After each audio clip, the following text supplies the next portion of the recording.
시작하도록 하겠습니다.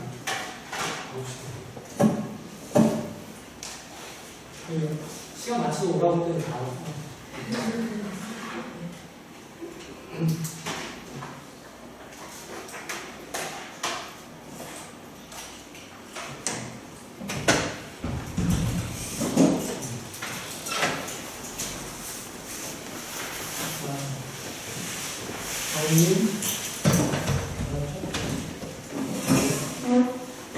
윤희야, 김재찬, 남순우, 나림이, 여인모, 이슬, 전현우, 최나라, 최다은, 김소연,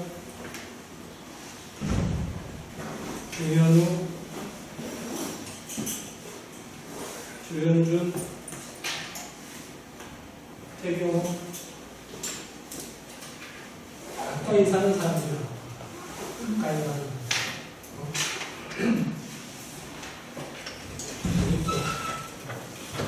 좀 멀리서 안 봤는데 멀리서 보니까 이 화면이 찌그러져 있더라고요. 불편하지 않아요? 이시게 되면 얘기를 하지. 얘기를 해야 되겠다. 오늘은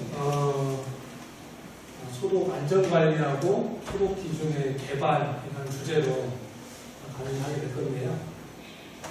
농업 검역학 제가 모두의 초반에 이제 설명했던 부분이 전체적으로 다시 한번 설명하자고 하면 농업 검역학에서 검역이라는 부분은 어떤 법령이 있고 그다음에 검역이 이제 신청을 받아서 검사를 하고 그리고 소독을 해서 이렇게 들어오게 되는 그런 과정을 설명을 했고 그 소독 안에서는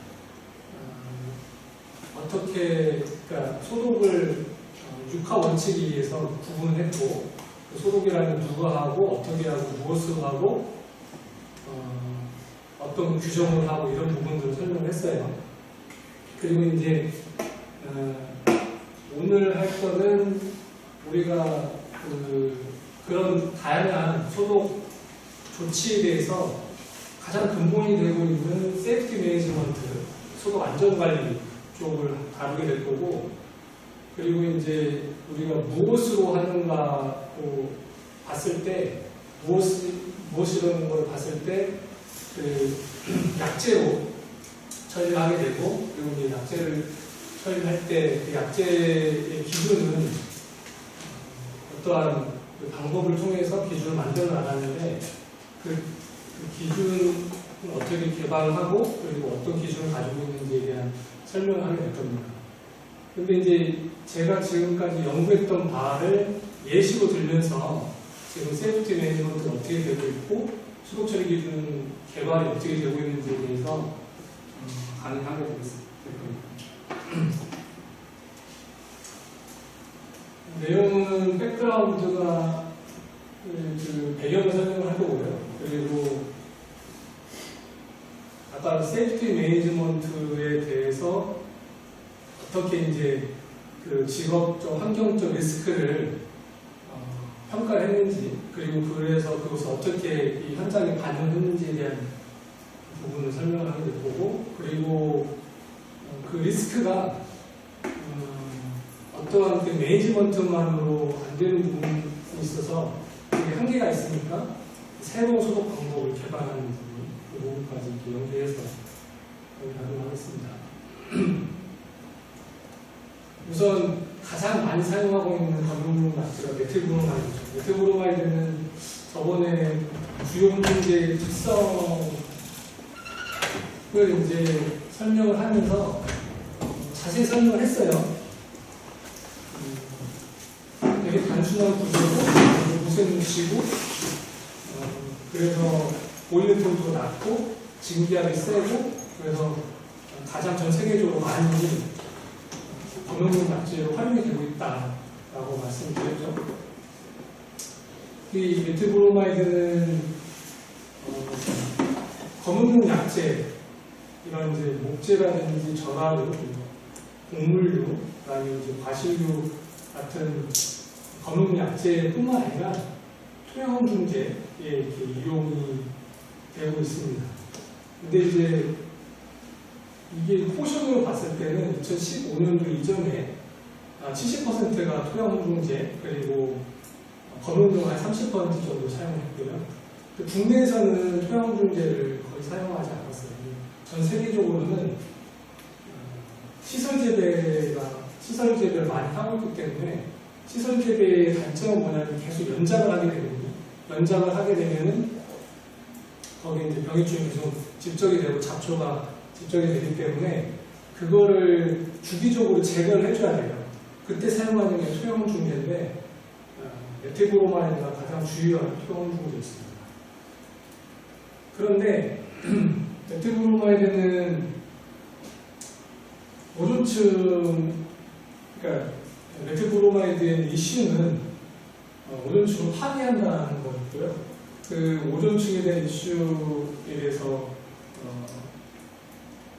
어떻게 시작이 됐는지에 대해서는 배경 설명을 드리자고 하면 오존층은 이 성층권에 오존층이 있으면서 그 태양계에서 오는 UV, 인체에 유리하고 환경에 유리한 UV를 차단하는 역할을 합니다. 그런데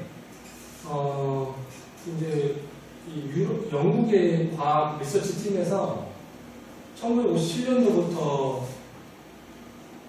이 남극 지역에 오존 농도를 주기로 측정을 하는 그 연구 사업을 하고 있었어요. 그런데 1957년도부터 계속 측정을 해왔는데 어느 순간부터 농도가 떨어지는 것을 발견하게 돼요. 근데 사실은 이렇게 농도가 떨어지면은 이게 처음에는 이 기기가 잘못된 것이 아니고 리서치가 잘못된 것인지에 대한 고민을 해봐요. 왜 그러냐면은 일반적인 상황이 아니기 때문에 이렇게 당연히 뭐 오존이 줄어든다는 이런 걸 아예 상상할 수 없던 시절이었기 때문에 당연히 이런 부분들이 새로 나왔을 때는 리서치 플랜이라든지 어떤 기기의 그런 어떤 그 방법, 메서드를 다시 다 점검을 하면서 측정을 하게 되죠. 측정을 함에도 불구하고 계속 농도가 이렇게 떨어지는 현상을 보이게 됩니다.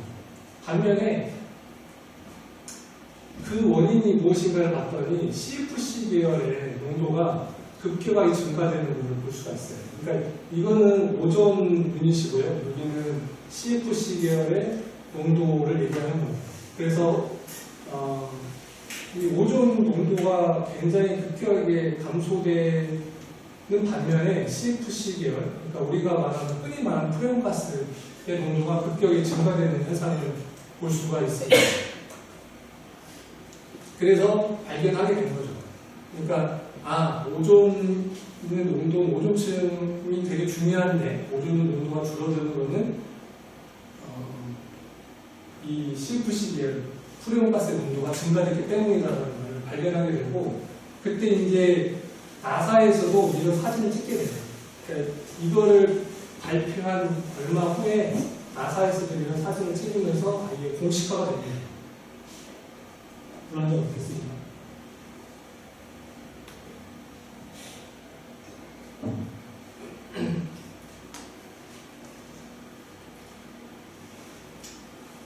우선 이제 국제적인 규정을 만들고 몬트리올 정책을 만드는 거 이전에 오존이 어떻게 디플리팅이 되는가에 대한 메커니즘을 한번 설명을 드리자고 하면, 지구상에 있는 프레온가스라고 하면은 클로린, 그 다음에 나이트로존 같은 정기음 성분이 굉장히 큰 할로겐 원소들이 이제 반응성이 좋잖아요. 그런 것들이 이제 지구상에 사용이 돼서 이제 배출이 됐을 때 이 오존은 이제 분해를 하게 되죠. 그러니까 CL 같은 경우에 오존과 만나서 CLO와 O2가 되게 되고, CLO가 산소와 만나서 CL과 O2가 이렇게 분해가 됩니다.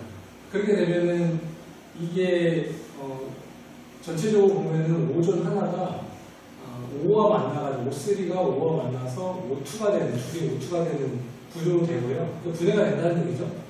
그런데 CL은 계속 이렇게 처음에도 있었고 후에도 있게 돼요. 그래서 이 CL은 변함이 없습니다. 다시 그래서 오존을 파괴하는 원소로서 작용을 하게 돼요. 그래서 이 말이 뭐냐면은 이걸 체인 리액션이라고 하는데 계속 돌고 도는 거예요. 그러니까 이 클로린이라는 브로민이라든지 나이트로전이 위로 올라가서 새로 공급이 되지 않더라도 여기에 있는 CL만 가지고도 계속적으로 반복적으로 오존을 파괴하는 그런 기작을 나타내는 겁니다. 그래서 이제 오존 디플루전 체인 리액션을 만들게 되고, 그래서 하나의 클로린이 무려 80만 개의 오존 분자를 분해를 하게 되죠. 그러니까 조금만 사용해도 오존이 무지막지하게 이렇게 분해가 되는 걸 알 수가 있습니다.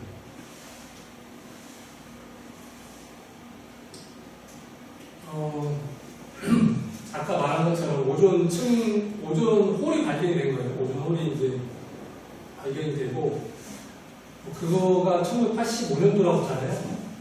그리고 나사에서 그걸 다시 이제 증명을 하게 되고, 그래서 1987년도에 유엔에서 오존을 보호하기 위해 몬트리올 프로토콜을 만들게 돼요. 이제 몬트리올 프로토콜의 마크고, 제가 이제 몬트리올 한번 갔었는데, 6개월 한번 갔었는데,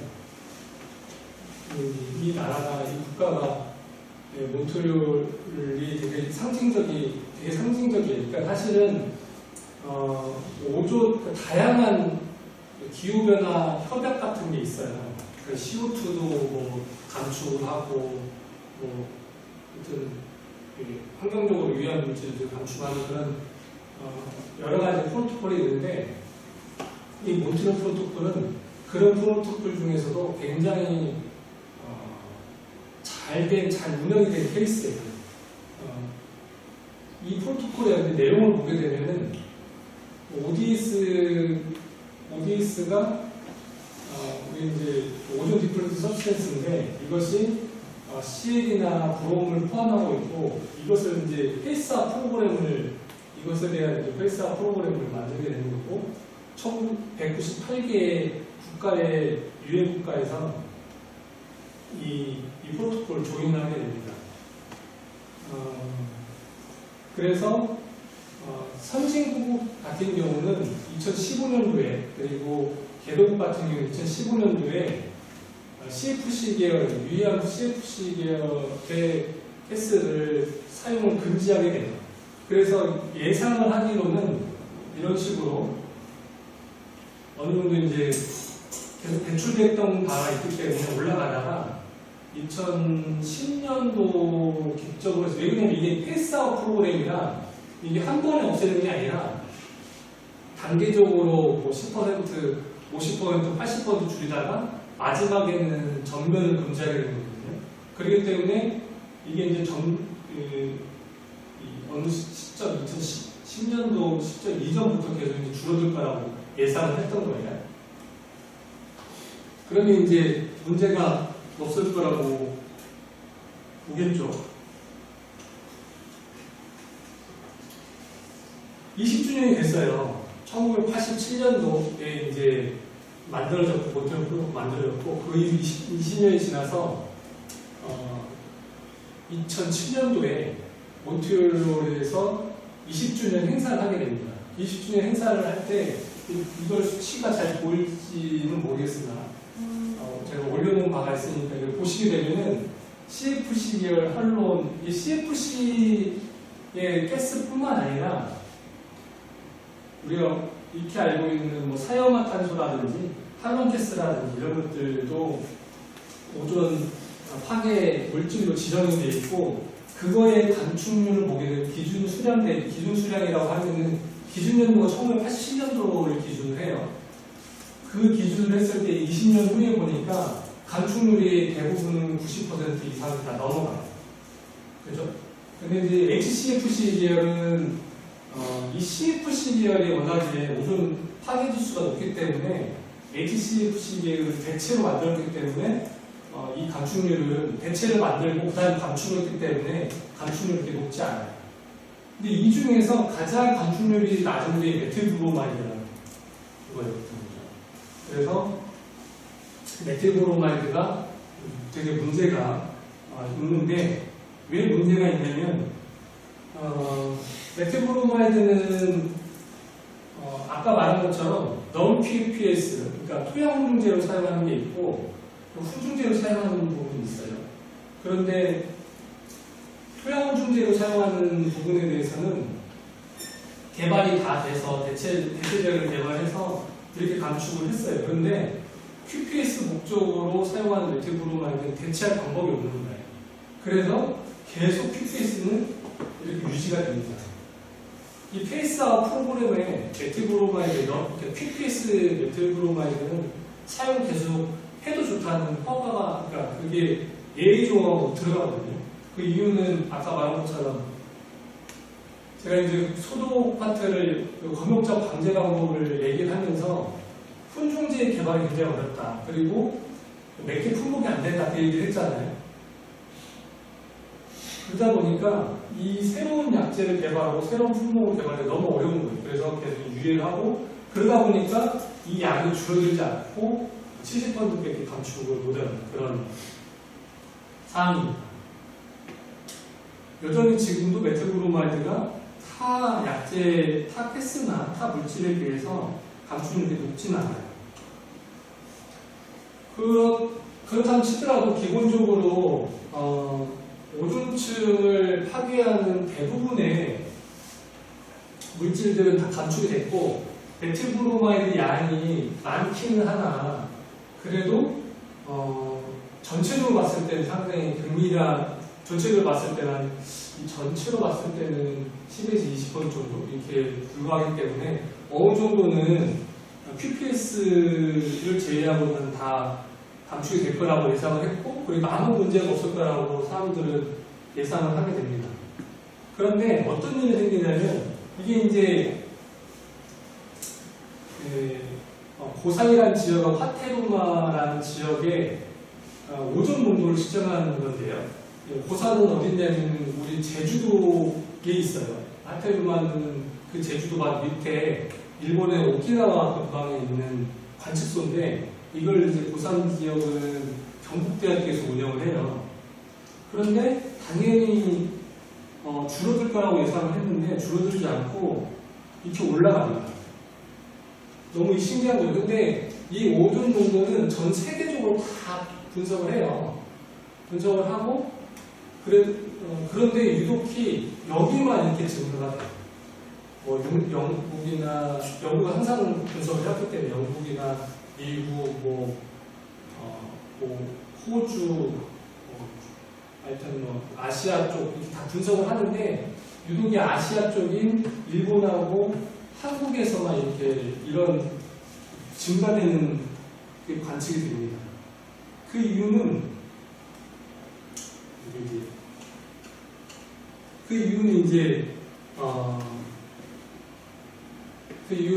사실은 중국에서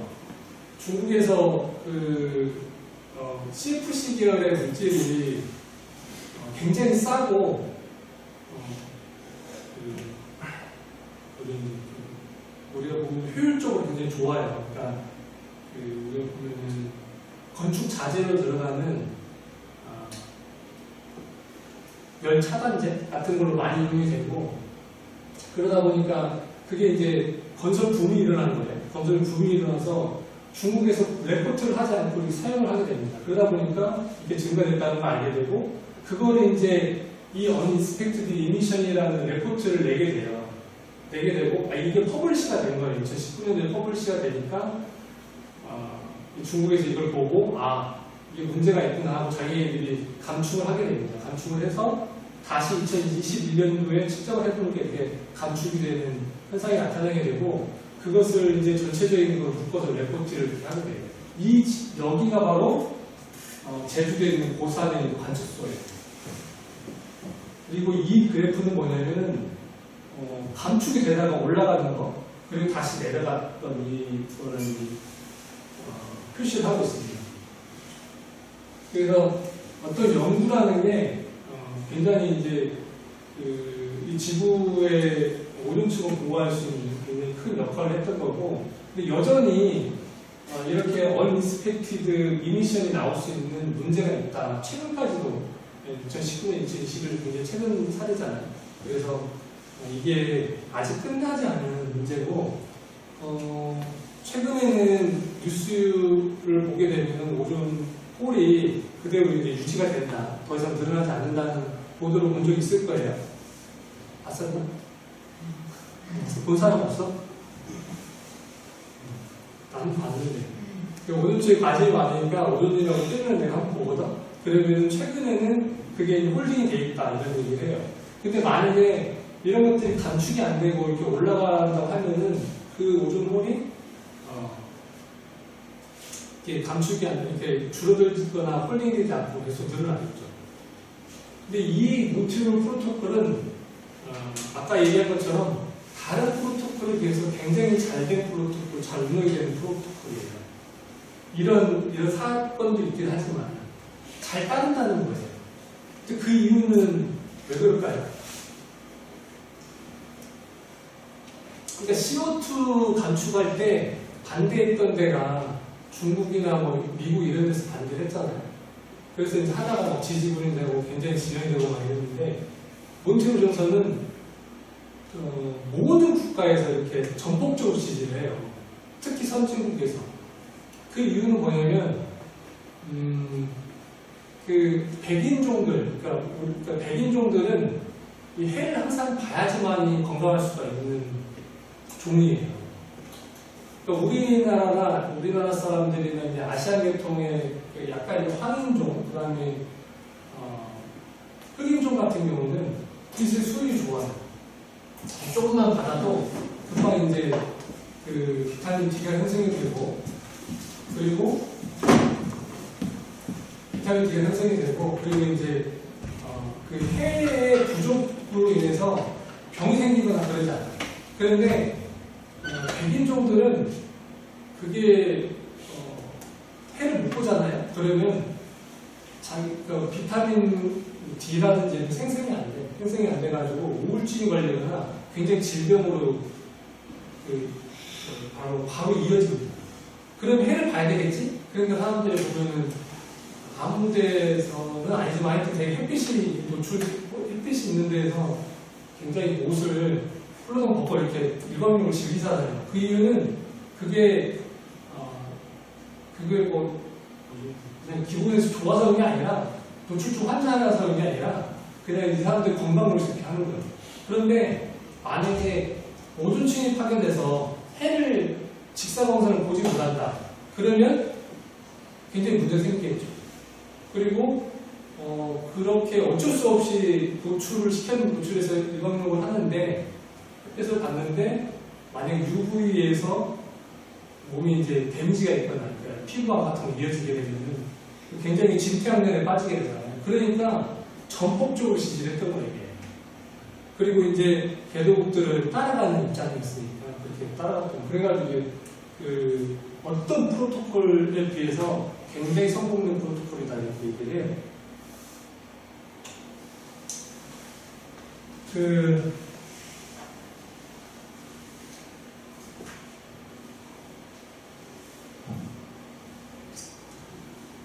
메틸브로마이드는 환경에서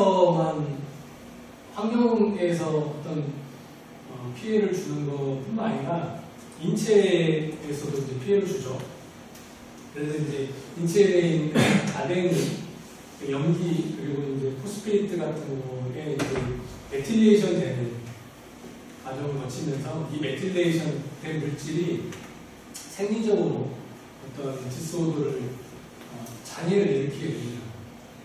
이런 물질들은 특히 유기인계 농약하고 되게 유사한 구조의 그 생성물을 만들게 되는데, 유기인계의 특징은 신경계를 저해한다는 거잖아요. 그래서 당연히 메틸브로마이드도 신경계를 저해하게 되는 게 가장 기작으로 되어 있고요. 그래서 이제 이 패턴 메모리, 중추신경계 그리고 EEG 패턴을 이제 장애를 일으키고 이게 중추신경계를 이제 표현이 되는 그런 지표들이죠. 그리고 이제 말초신경계를 반영하는 이런 지표들에 대해서도 문제를 야기하게 됩니다. 또한 이제 오피리스, 유기인계 농약에 의한 그 심증들이 있어요. 구토가 어지럼증, 경련, 떨림 이런 신경독성이 나타나는 증상들이 에틸브로마이드에서 동일하게 나타나게 됩니다. 그리고 이제 에틸브로마이드에 노출된 작업자들에 대한 그 혈액을 분석을 하게 되면 브로마이드 이온이 일반 사람들에 비해서 상당히 많은 높은 수준으로 노출되는 걸 알 수가 있습니다. 보통은 노르말 피플 같은 경우는 보통은 5ppm 정도 나와요. 근데 여기 보면 이제 15.3ppm 정도 나오니까 거의 3배 정도 이렇게 높아지는 걸 알 수가 있고요. 그것으로 인해서 작업자들의 안전성을 위협하게 됩니다. 이제 그렇게 우리는 알고 있어요. 우리는 당연히 알고 있음에도 불구하고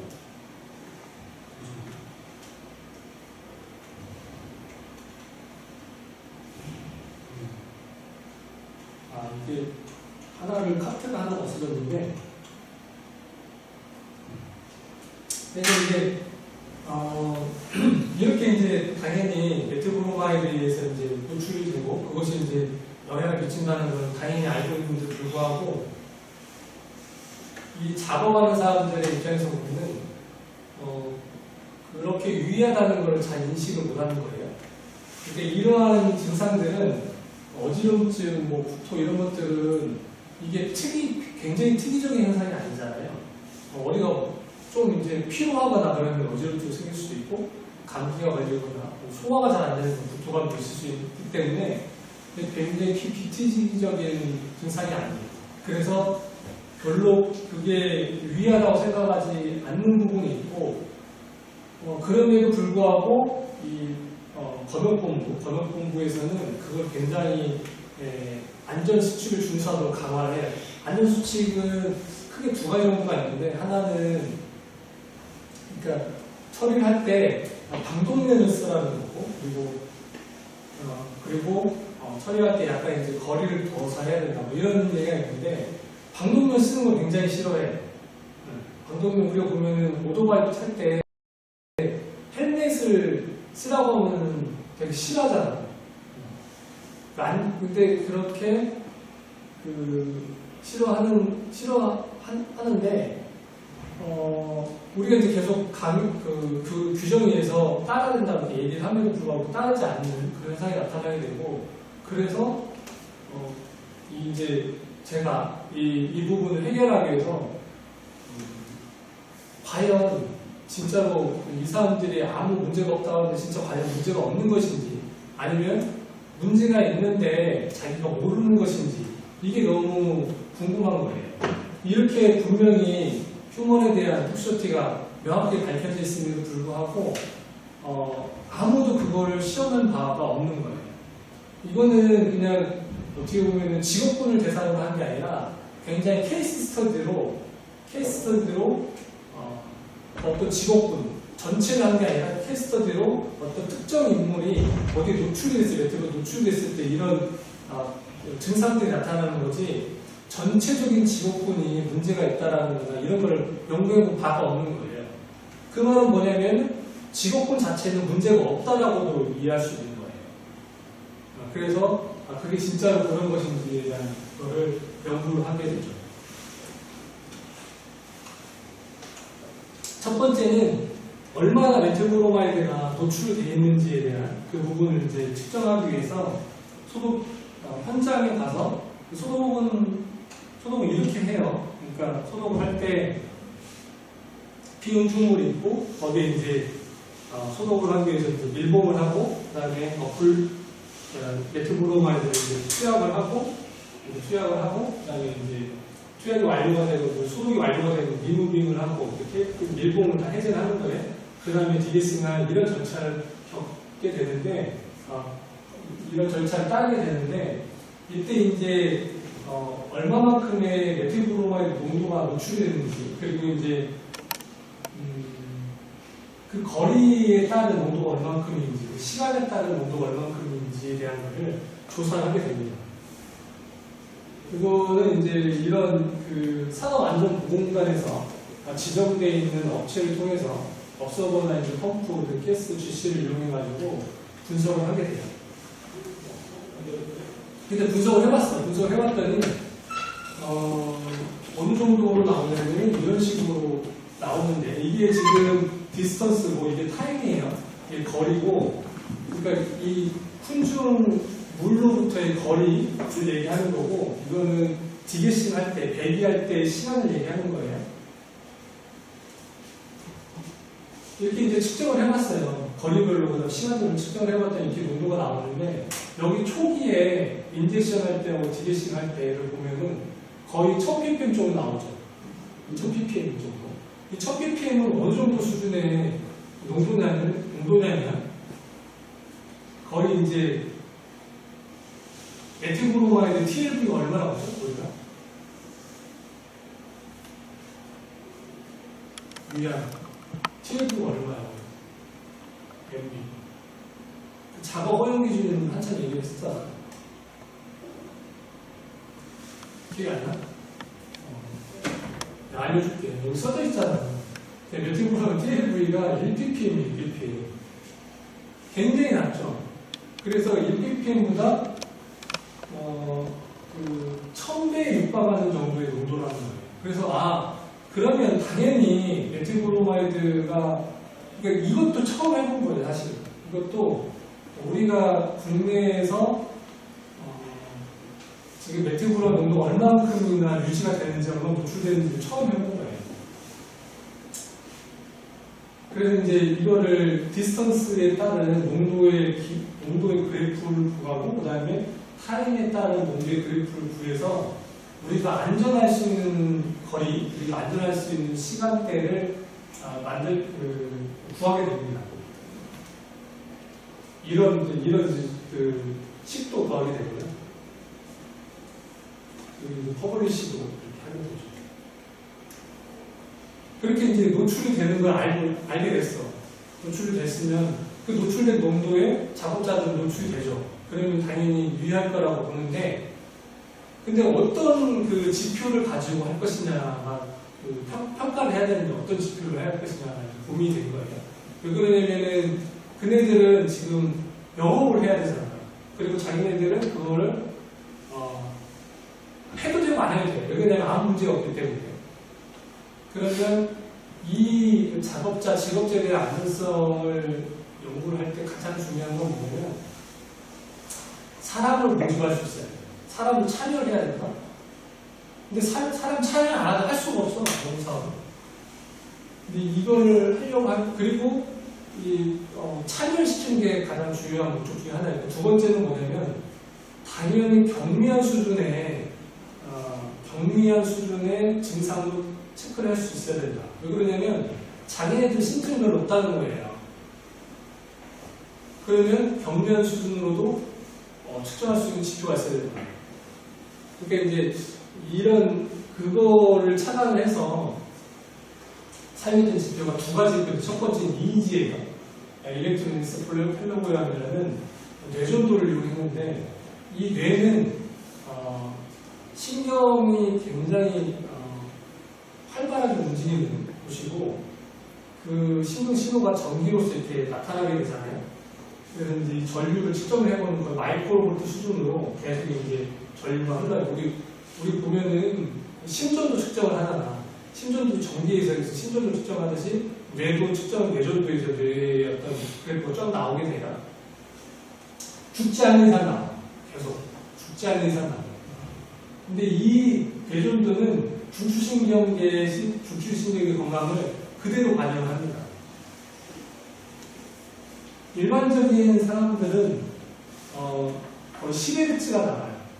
찍어보면 10Hz가 나오는데 어떤 이제 질병에 의해서 노화라든지 질병 혹은 치매 혹은 굉장히 만성 피로 등의 어떤 질병이 있거나 하게 되면은 이 그래프가 이 수치가 이렇게 느려지는 현상이 나타나요. 이게 11일째 쓰지 않고 9나 8로 이렇게 떨어지거든요.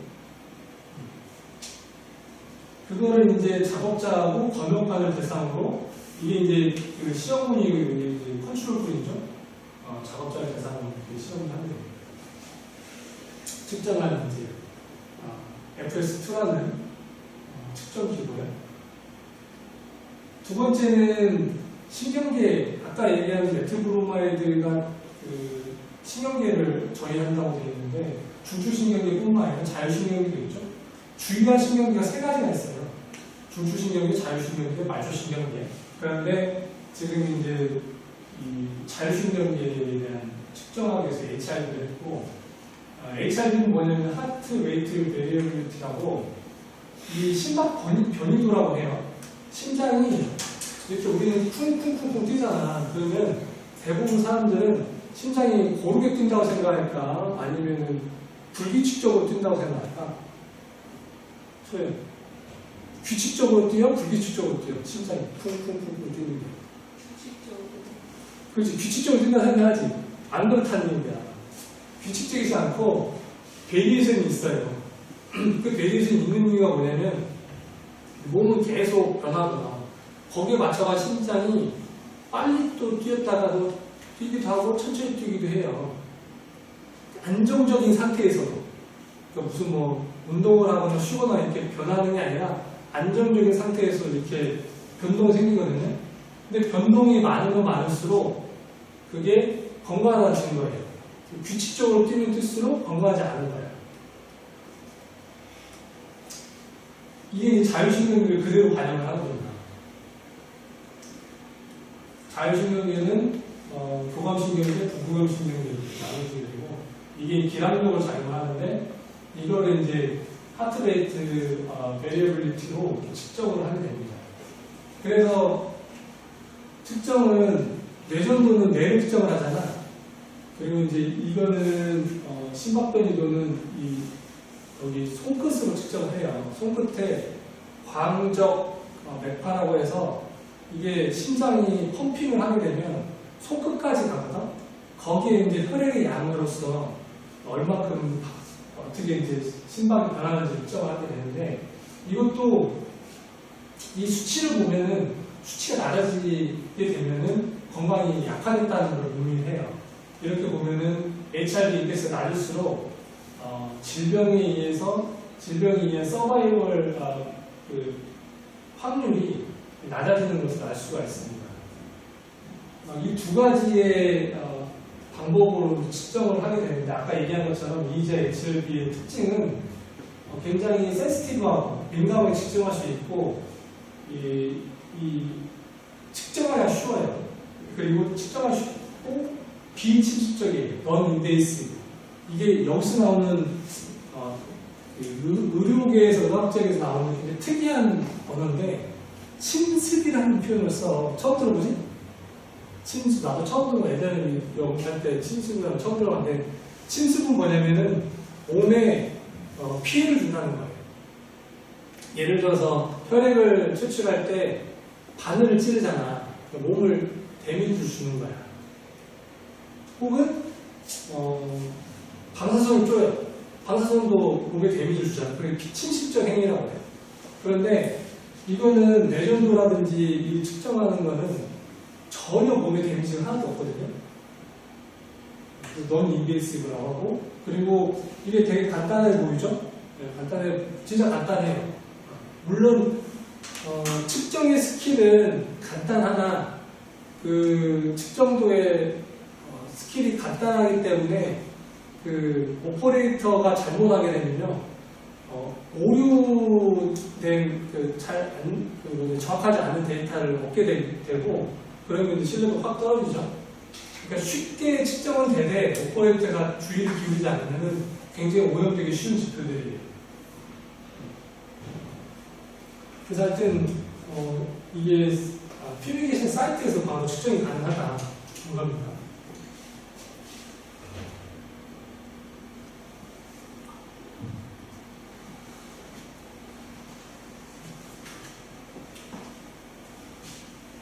최근에 이제 요거 말고 제가 학교에 와서 하는 게 지금 말초신경계에 의한 메트브로 영향이 얼마나 되는지 그걸 지금 연구를 하고 있거든요. 나중에 이제 퍼블리시를 하게 되게 되면 그것까지 묶어서 지금 이게 중추신경계, 그다음에 자율신경계, 말초신경계까지 묶어가지고 특허를 내려면 지금 준비를 하고 있어요.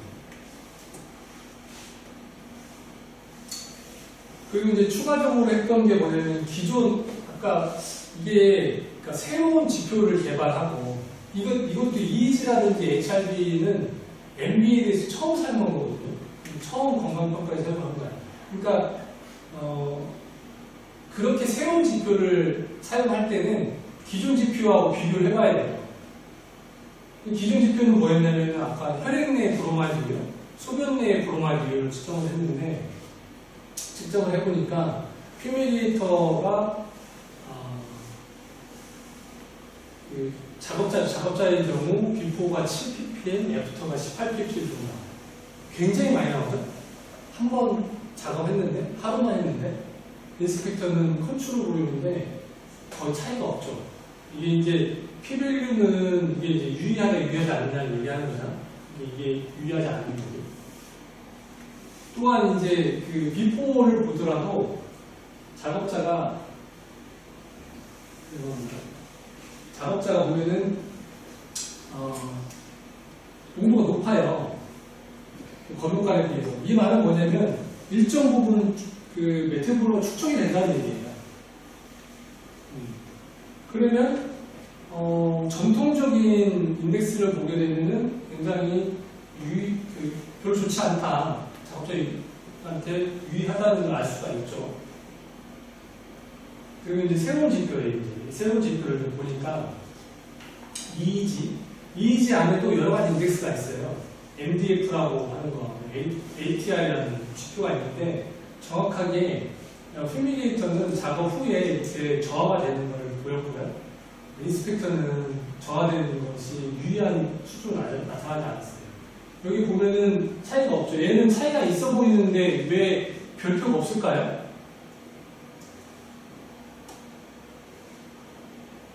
이상하지 않아? 이거 봐봐. 이게 떨어지지. 별표가 두 개 있잖아. 별표 두 개라는 유의하다는 거예요. 그런데 얘는 떨어지는데 유의하다고 표현이 안 돼 있어. 왜 그럴까? 졸려? 아직도 졸려? 이게 지금 보면은 이게 평균값은 떨어지는데 페어디티 테스트라는 거가 있거든요. 페어디티 테스트가 뭐냐면 그러니까 A라는 그룹과 B라는 그룹을 평균값을 해가지고 비교를 한 게 아니라 동일한 그룹을 전후에 비교한 거잖아. 그렇죠? 그러면은 그 그룹 내에 20명 있다고 봐봐요. 그 20명이 이렇게 매칭이 돼야 되는 거야. 그러니까 동일한 사람이 수치가 떨어져야지만 유리하게 나오는 거다.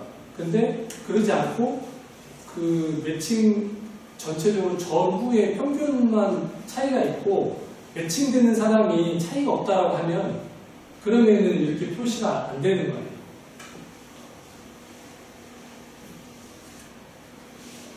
이게 이제 정성적인 분석인데 퓨미게이터 2명, 그 다음에 인스펙터 2명을 가지고 왔어요. 보면은 이게 파란 블루가 작업 전이고 애프터가 작업 후예요.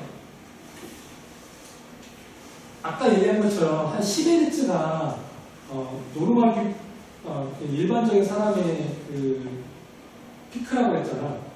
근데 이 피크가 작업 후에 이 노란색이 이렇게 노란색이 왼쪽으로 쓰는 걸 볼 수가 있죠.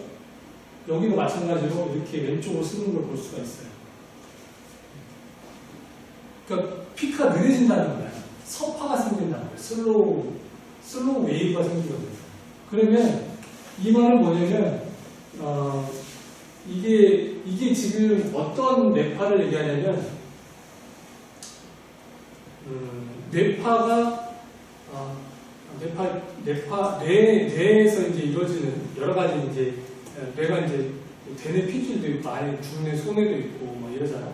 그런데 이런 대뇌 피질보다 이 안쪽의 뇌, 그러니까 중심의 뇌의 그 피크를 측정하고 그거를 DMN이라고 디폴트 모드 네트워크라고 하거든요. 그 디폴트 모드 네트워크의 기준이 11 정도 돼요. 노멀 피크이. 근데 이제 그 수치가 이렇게 낮아지는 거고 이것이 계속적으로 반복적으로 나타나게 되면 이 피크와 이 피크가 경합이 이루어져. 경합이 이루어지면서 이 피크가 서서히 느려집니다. 진짜로. 지금 현재는 이 피크가 보면 두 개의 피크가 서 있잖아요. 요거 두 개 이렇게 서 있는데 이게 중심 피크예요. 원래는. 그죠? 근데 얘가 하나 생기고 지금 얘가 중심 피크지만 조금 지나면 여기가 중심 피크가 생길 수도 있다는 거예요. 중심 피크가 생기면 미디어 프리퀀시가 11일째에서 8, 6일 때 떨어져. 그러면 거의 치매 수준이 한 7Hz 밑이거든요. 치매가 떨어진다는 거예요. 근데 인스펙터의 경우는 거의 전에 차이가 없음을 알 수가 있습니다. 그만큼 이제 EEG로 봤을 때 굉장히 중추신경계에 데미지가 있는 거라고 알 수가 있었습니다.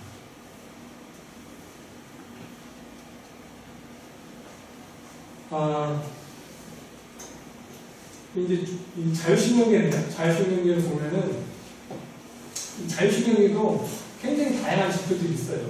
다양한 지표들이 있고 이것이 이제 그 작업자의 경우는 자율신경계도 아까 교감신경, 부교감신경 이런 얘기 했잖아요. 그걸 대별하는 것들의 지표들을 이렇게 만들어지게 되는데 다 보면 이렇게 이 브롬 이온은 증가가 됐지만 이렇게 모든 지표는 이렇게 감소가 됐고요. 건강이 약화되는 쪽으로. HR은 심박수가 커지게 되면은 이게 이제 네거티브한 경향이 더 커진다라고 이제 알려져 있습니다. 다만 이제 그런데 건너간들은 전혀 이제 그 유해성이 나타나지 않았고요. 그래서 보면은 브롬 이온이 2배 정도 증가가 되고 똑같은 퓨미게이션 워커인데 퓨미게이터가 숫자가 다른 거예요. 앞에 이제 EEG는 43명을 대상했던 거고 뒤에 HRV는 64명을 대상했던 거예요. 그래서 사람 수가 다르고 그렇게 사람 수가 다름에도 불구하고 브롬 이온은 거의 2배 정도 증가됩니다. 아까는 7에서 18로 돼 있었잖아요. 여기는 7에서 15 정도 증가되는 거고 그리고 이제 HRV-ES는 일관되게 줄어드는 걸 알 수가 있고 그래서 결국은 HRV가 반영하는 자율신경계가 자율신경에 대해서 퓨미게이션은 네거티브하게 작동된다라고 얘기를 하는 겁니다. 그래서 이걸 논문을 이렇게 투고를 했는데 거기에서 나왔던 그 리뷰어가 나한테 이제 이런 제안을 하게 돼요. 메틸브로마이드에 의한 작업자에 대한 유해성은 사일런트 헬스 리스크다. 기본적으로 보이지 않는다는 거죠. 그러니까 이게 사일런트 헬스 리스크는 사일런트 스프링 이스 다운 얘기예요. 나한테 워딩을 준 거예요. 그러니까 작업자들이 이게 지금 보면 무증상이거든요. 이게 그 중추신경계 메틸브로마이드 충분해가지고 중추신경에 첫 번째 규명을 했고 여기 보면은 중독 증상이 없어도 영향을 미친다는 거예요. 무증상, 증상이 없다. 그러면 경도 쪽이거든요. 근데 사실은 어떠한 진단이든지 간에 증상이 나오기 전에 밝혀내야지만이 치료할 수 있는 그 질병들이 있어요. 예를 들어서 치매라든지 알츠하이머 이런 것도 있죠. 이런 것들은 한 번 발병이 되잖아요. 증상이 나타나면 그러면 치료가 불가능해요. 치료약이 없어. 그거 알죠? 그래서 그거를 치료를 하기 위해서는 예방이 가장 중요하고 예방을 하기 위해서는 경도인지장에 굉장히 그 적은 증상이 나타났을 때 밝혀낼 수 있어야 돼요. 그러니까 지금 보면은 이 메틸브로마이드에 의한 어떤 중추신경계의 혹은 자율신경계의 데미지 이 부분이 누적이 되면은 어떻게 될지 모른다는 거예요. 근데 이거를 무증상일지라도 이걸 밝혀냄으로써 향후에 나타날 수 있는 그런 문제점들을 해결할 수 있게 된 거라고 저희는 믿고 있습니다. 왜 그러냐면 이걸 보도하니까 사람들이 깜짝 놀란 거예요. 깜짝 놀라면서 메틸브로마이드의 사용량을 그러니까 원래 검역용제는 계속 사용을 해도 된다고 돼 있는데 그런데 이거가 발표가 되니까 국내에서도 국회의원들이 이제 나서서 이걸 이제 규제를 해야 되면서 그 품목을 없애고 있는 중이에요. 그러니까 메틸브로마이드 전체 품목을 없애는 것보다도 메틸브로마이드에 사용되는 그런 대상 식물들을 사용 못하도록 이렇게 규제를 하고 있는 상황입니다. 그래서 이제 그걸 통해서 안전성 관리 대책 같은 게 만들어지게 되죠. 예를 들어 이제 소독을 할 때 방제자가 할 때 격리거리를 확보한다든지 이 계속적으로 이 유해가스가 나오기 때문에 컨테이너에 주의 표시를 부착한다든지 배기를 할 때 충분히 배기할 수 있도록 배기장치를 구비한다든지 그리고 이제 방독면을 구비해서 작업을 이용한다든지 해서 이런 안전성을 강화하게 됩니다. 이렇게 방독면 관리도 철저히 하게 되고 그래서 제가 모두의 이 농업 번역화를 처음에 이제 강의할 때 이런 얘기를 했었어요.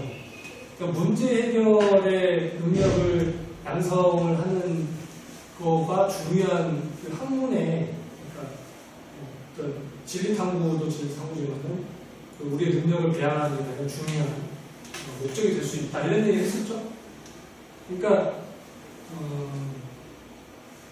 그 문제 해결에 가장 이제 신뢰로서 보여드리는 거고 그걸 통해서 어떤 분명 의문이 들었던 거예요. 그러니까 분명히 메틸브로마이드가 유의한다고 생각이 들었는데 사람들은 유의하지 않다고 하고 그러면은 그걸 모르는 상태에서 그렇게 노출됐을 때 옛날에 제가 이제 라디온 얘기도 했었죠. 라디온 그 여공들이 계속 자기도 모르고 계속 흡입을 해서 결국은 사망에 이르게 되고 그리고 평생 동안 이렇게 굉장히 이제 장애를 안고 사는 그런 그 피해를 입게 되는데 그것은 자기가 알았다면 그걸 하겠느냐 몰랐기 때문에 못한 거죠. 그래서 이거를 지금 사람들은 모르고 계속 이제 노출이 되는 건데 실질적으로는 경도의 어떤 장애가 일어나고 있고 그것이 향후에 보면 누적이 돼서 큰 문제가 될 수 있는 것들을 사전에 제가 미연을 방지하는 그런 조치를 취했다라고 할 수가 있습니다. 그러면은 그런 걸 통해서 안전관리를 개선해줬다는 얘기를 할 수가 있고 이 안전관리 대책은 여기까지 이제 할 거예요. 혹시 관련해가지고 질문이나 의견 있으시면 해주시죠.